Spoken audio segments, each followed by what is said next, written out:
नमस्कार, मैं सुधीर कुमार त्रिपाठी आपका स्वागत करता हूं। जैसा कि आप लोगों को पता है कि मैंने डाइजेस्टिव सिस्टम का चैप्टर ख़त्म किया है और अब जब आपने खाना खा लिया है तो अब उसको निकालने की प्रक्रिया के बारे में मैं आप लोगों को बताने जा रहा हूं। तो आइए स्टार्ट करते हैं उत्सर्जन तंत्र।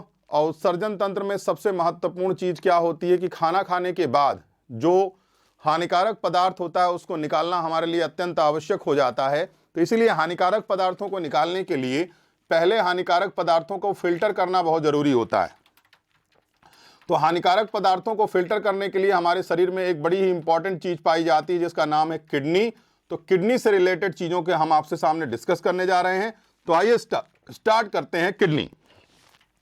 चलिए देखिए, जैसा कि आप लोगों को पता है साइंस स्पेशल है, ये एक्सक्रीटरी सिस्टम उत्सर्जन तंत्र है। पाचन तंत्र हम अच्छे से पढ़ चुके हैं। शब्दों पर गौर कीजिएगा। बायोलॉजी केवल और केवल शब्द होता है और कुछ नहीं। समझने के लिए बहुत कम चीज होती है, लेकिन टर्मोलॉजी ही आपके लिए सबसे महत्वपूर्ण होती है। तो चलिए स्टार्ट करते हैं। देखिए, इस पूरे चैप्टर में मैं आप लोगों को क्या पढ़ाऊंगा, ध्यान से सुनिएगा। किडनी के बारे में बताया जाएगा, नेफ्रॉन के बारे में बताया जाएगा। किडनी के अंदर, जैसे मैं आपको ऐसे समझाता हूं, आप चाय बनाते हैं, चाय में आपने क्या क्या डाला, दूध, चाय की पत्ती, पानी और इसी तरह अदरक, इलायची, लहसुन, जो भी आप डालना चाहते डालिए। अब उसको आप क्या करते हैं, छानते हैं। छानने के बाद दो चीजें बनती हैं, एक जो आप उपयोग कर लेते हैं, दूसरी जो आप डस्टबिन में फेंक देते हैं। तो बेटा याद रखना, हमारे शरीर में जो छन्ना है उसी को किडनी कहते हैं। याद रखना, हाँ, उस जो घर में छन्ना होता है उससे आप चाय छानते हैं, लेकिन जो शरीर में किडनी होती है वो ब्लड को फिल्टर करती है। कभी भी ध्यान रखना, ब्लड को फिल्टर करने का काम किसका होता है, तो किसका होता है, किडनी का होता है। तो आइए आपके शरीर में किडनी के बारे में आपको जानकारी देते हैं।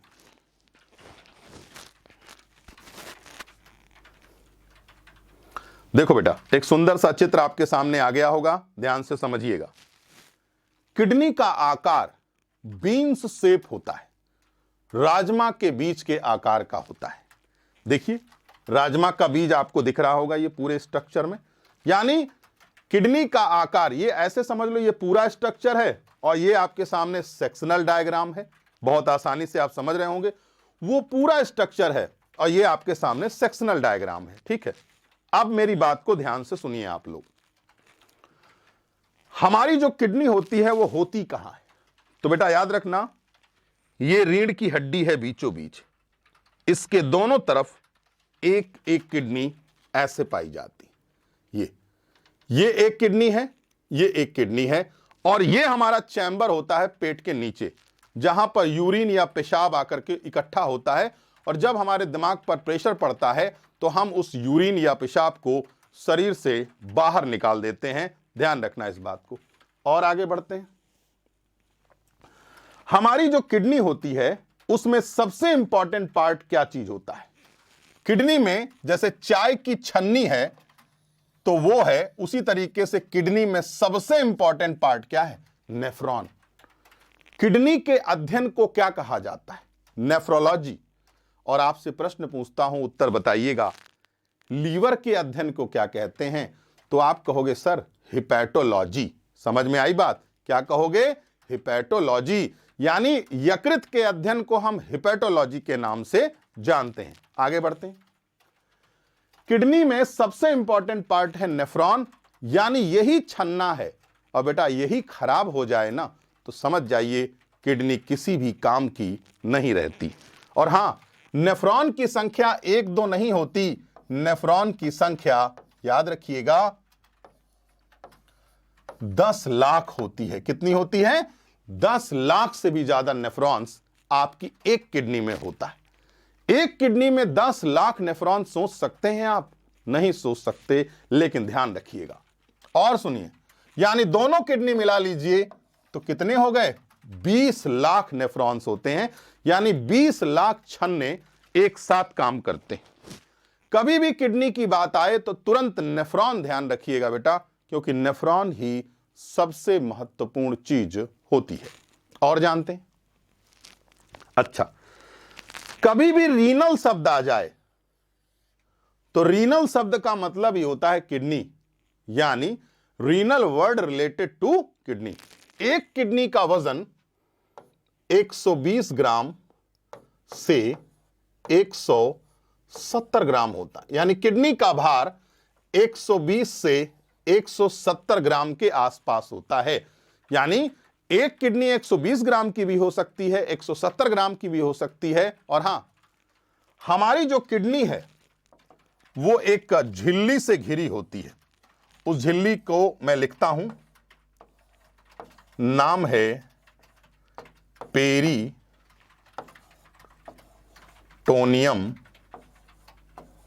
झिल्ली। क्या नाम है?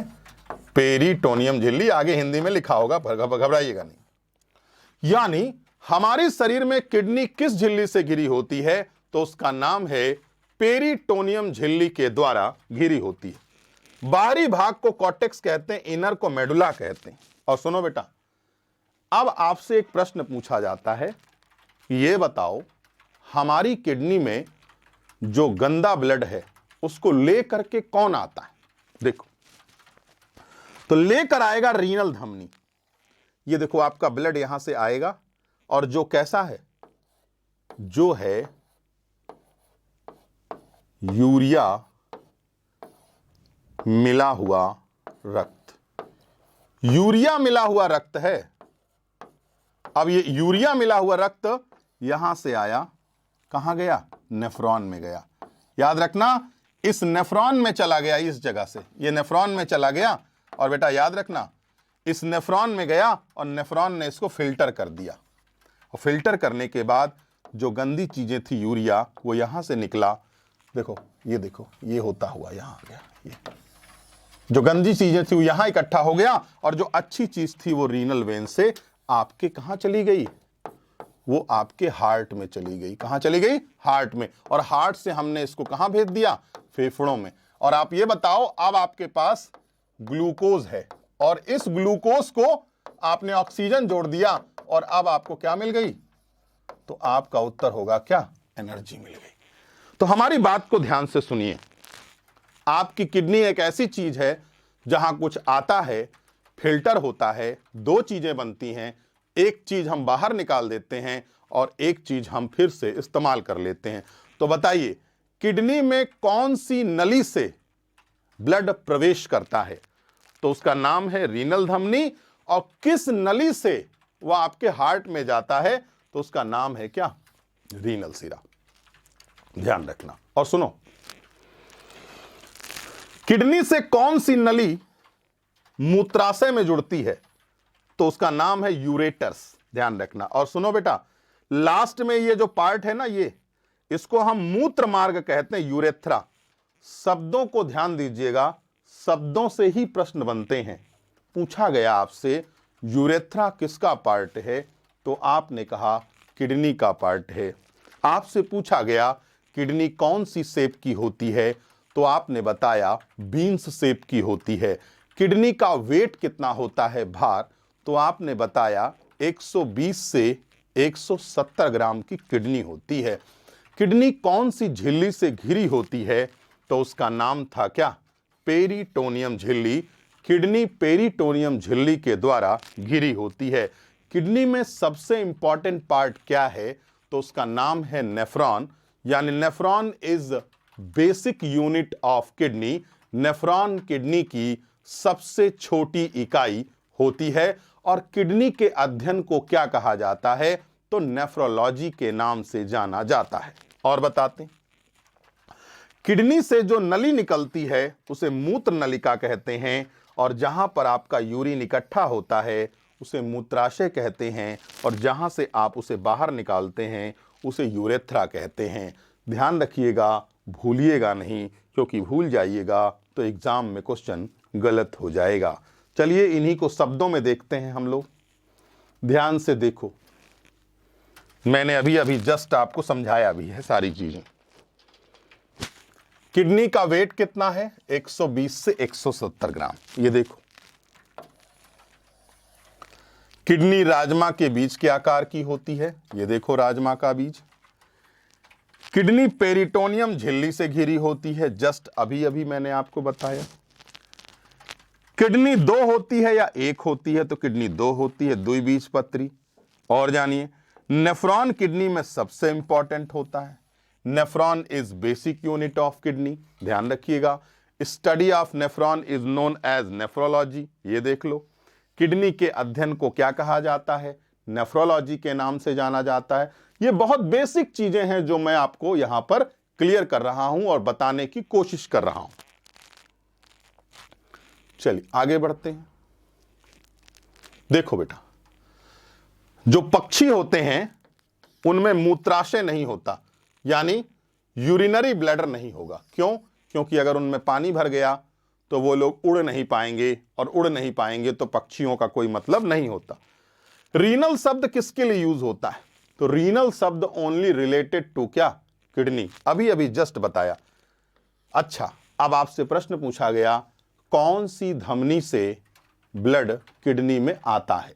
तो आपने कहा यूरिया मिला हुआ रक्त रीनल धमनी से प्रवेश करता है और छन्ने की प्रक्रिया के बाद रीनल सिरा से कहां चला जाता है बेटा? हृदय में चला जाता है।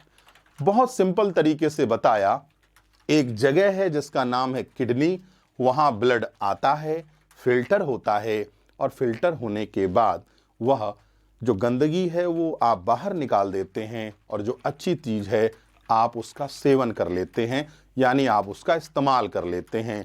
नेफ्रॉन सबसे इंपॉर्टेंट पार्ट है, इसीलिए किडनी के अध्ययन को नेफ्रोलॉजी भी कहा जाता है। बहुत बेसिक है। अभी नेफ्रॉन का भी स्ट्रक्चर मैं आपके सामने एक्सप्लेन करने की कोशिश करूंगा, ठीक है।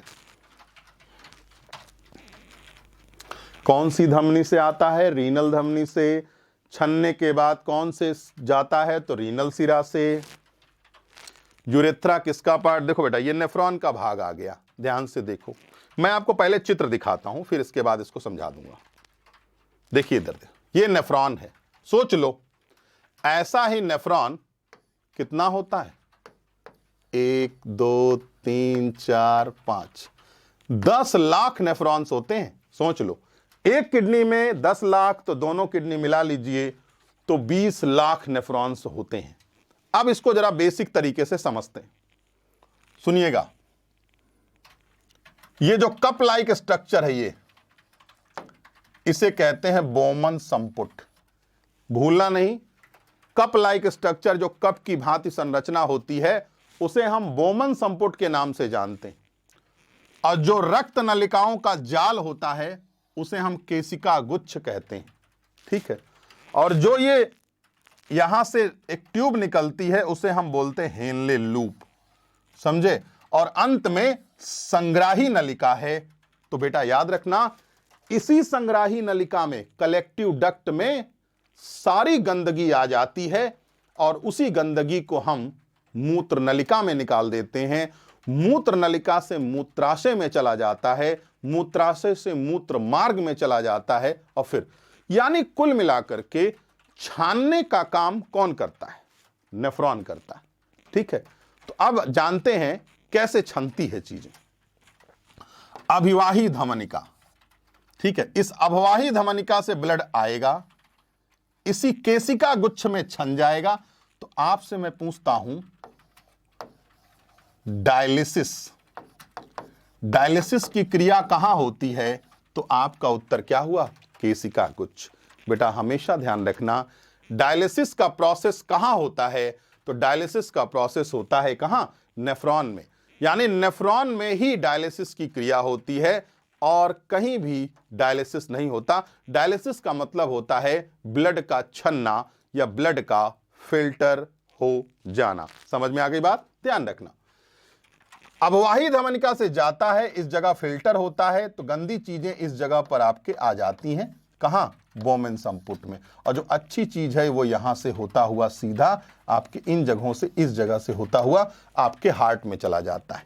और जो गंदी चीज है ये पीले वाले भाग से होती हुई, ये देखो, ये आपके इस जगह पे आ जाती है, और फिर इसे हम लोग कहां भेज देते हैं? मूत्र नलिका में भेज देते हैं। और मूत्र नलिका से मूत्राशय में चला जाता है।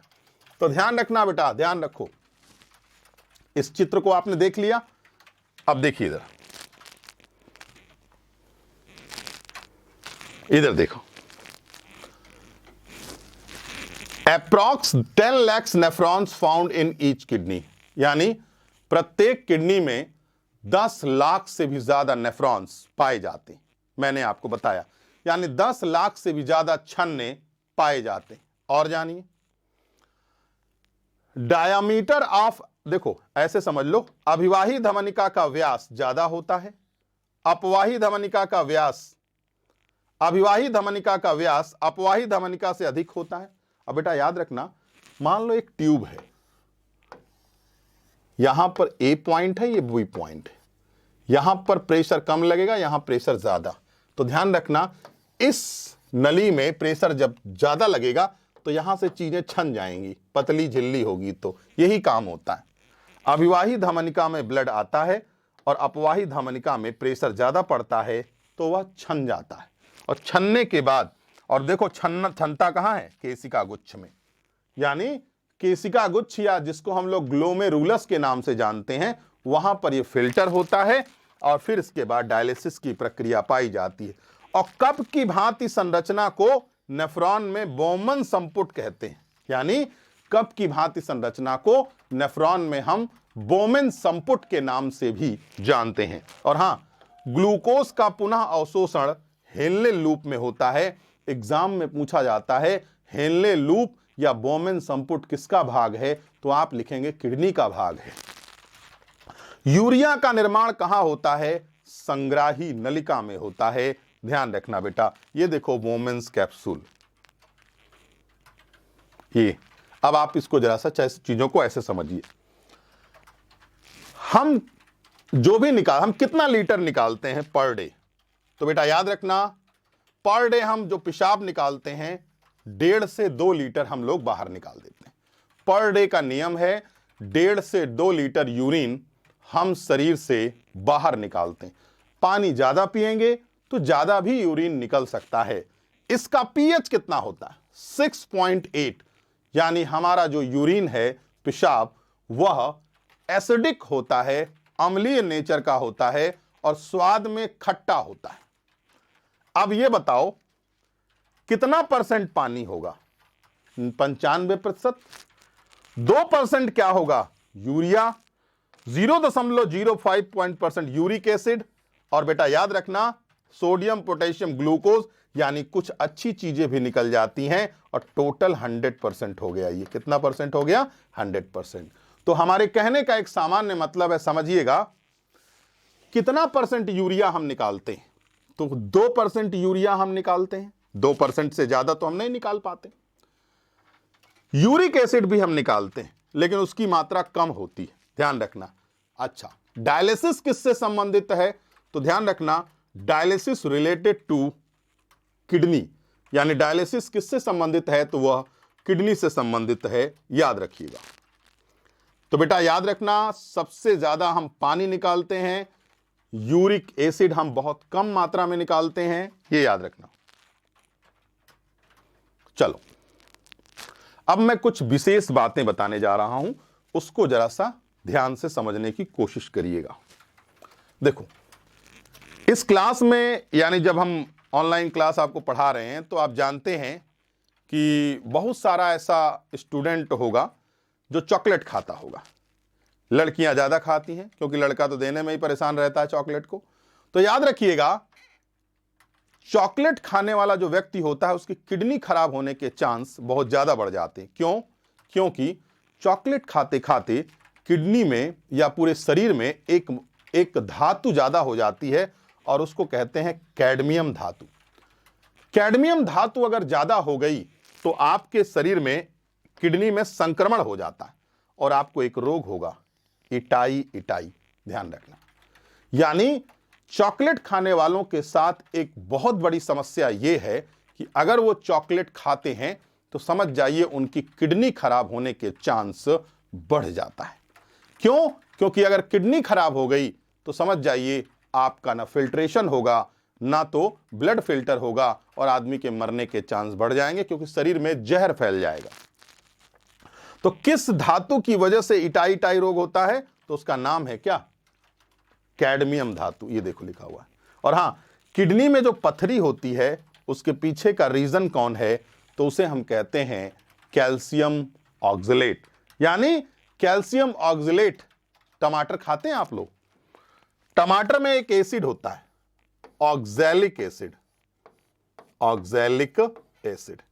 इसीलिए तो कहा जाता है कि भैया अगर मान लो किसी को दिक्कत है, तो किडनी में स्टोन है, तो वो कभी भी टमाटर को ना खाए तो ज़्यादा अच्छा है, क्योंकि टमाटर पथरी की मात्रा को बढ़ाने में बहुत महत्वपूर्ण रोल प्ले करता है। समझ में आई बात? याद रखना। किडनी का चैप्टर एक छोटा चैप्टर होता है। आगे बढ़ते हैं। देखिए, एक बार एक मरीज डॉक्टर के पास गया, और जब वो डॉक्टर के पास गया तो उसने कहा, डॉक्टर साहब मैं बहुत कमज़ोर हो रहा हूं। तो डॉक्टर ने कहा क्या दिक्कत है? तो उसने कहा मैं बहुत कमज़ोर हो रहा हूं। तो डॉक्टर ने कहा अच्छा एक काम करो, अपना यूरिन का टेस्ट कराओ। तो जब यूरिन का टेस्ट कराया तो उसने देखा, डॉक्टर के पास 2-4 दिन बाद पहुंचा तो उसने कहा क्या हुआ डॉक्टर साहब? तो डॉक्टर ने कहा तुम्हारे मूत्र में कीटोन की मात्रा बढ़ गई है। तुम्हारे मूत्र में कीटोन की मात्रा बढ़ गई है। तो उसने पूछा कीटोन, क्या दिक्कत है कीटोन की मात्रा बढ़ गई है? तो उसने बोला, अभी पहले वाले चैप्टर मैंने पढ़ाया था, तुम्हें मुख्य ऊर्जा कौन देता है? तो आपने कहा सर हमें तो मुख्य ऊर्जा ग्लूकोज देता है। ध्यान रखना, मुख्य ऊर्जादायक कौन था? तो वो था ग्लूकोज। मुख्य ऊर्जादायक कौन था? ग्लूकोज। लेकिन जिस समय आपके शरीर में फैट यानी वसा जलता है, तो आपके शरीर में क्या बनता है? कीटोन बनता है। ध्यान रखना। यानी ये जो शरीर है ना, ये पेट बाहर निकलना, मोटा होना, तो ये सब चीजें फैट की वजह से होती हैं। ध्यान रखिएगा। और अगर फैट की मात्रा बढ़ती है तो आपके शरीर में क्या होगा? अगर फैट जलता है तो कीटोन बनता है, और कीटोन बनेगा तो आपका शरीर कमजोर हो जाएगा। व्रत के दौरान भी ऐसे ही होता है। व्रत के दौरान आप कुछ खाते तो हैं नहीं, तो इसीलिए क्या होता है आपको मालूम होना चाहिए, उस कंडीशन में भी आपके मूत्र में कीटोन की मात्रा बढ़ जाती है। अच्छा एक बात बताओ, कीटोन अच्छा होता है आपके शरीर के लिए खराब? तो बेटा याद रखना, जब आपके यूरिन में कीटोन की मात्रा बढ़ जाए तो आप समझ जाइएगा कि आपको भारी दिक्कत हो गई है। यह एक असामान्य घटक होता है जो आपके शरीर से निकलना नहीं चाहिए। समझ में आई बात? वरना शरीर आपका बहुत कमजोर हो जाएगा। और हाँ, जो लोग डायबिटिक पेशेंट होते हैं, जो लोग मधुमेह के रोगी होते हैं, उनमें भी एक समस्या हो जाती है, क्योंकि उनके शरीर में ग्लूकोज तो ज़्यादा होता है लेकिन वो किसी काम का नहीं होता। इसीलिए मधुमेह रोगियों में एक प्रॉब्लम होती है, उनमें भी मूत्र में कीटोन की मात्रा बहुत ज़्यादा मात्रा में निकलती है। ये देखो लिखा भी हुआ है, कीटोन की मात्रा मधुमेह रोगियों में मूत्र में अधिक हो जाती है। मूत्र में गंध का कारण क्या है? यानी आपके यूरिन में भयानक जो गंध आती है, उसका सबसे बड़ा कारण क्या है? तो हम उसे कहते हैं अमोनिया।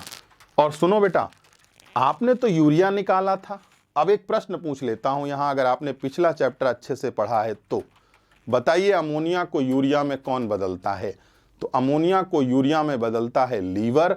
और बेटा याद रखना, जब आपने पेशाब बाहर निकाल दिया तो उस पेशाब में जो यूरिया होता है वो अमोनिया में एक बैक्टीरिया के थ्रू बदला जाता है। उस बैक्टीरिया का नाम है ई कोलाई नाम का बैक्टीरिया। ध्यान रखना। और हाँ, जो महिलाएं प्रेग्नेंट होती हैं तो उसमें प्रेगा एक टेस्ट होता है, टीवी पे भी आपने देखा होगा।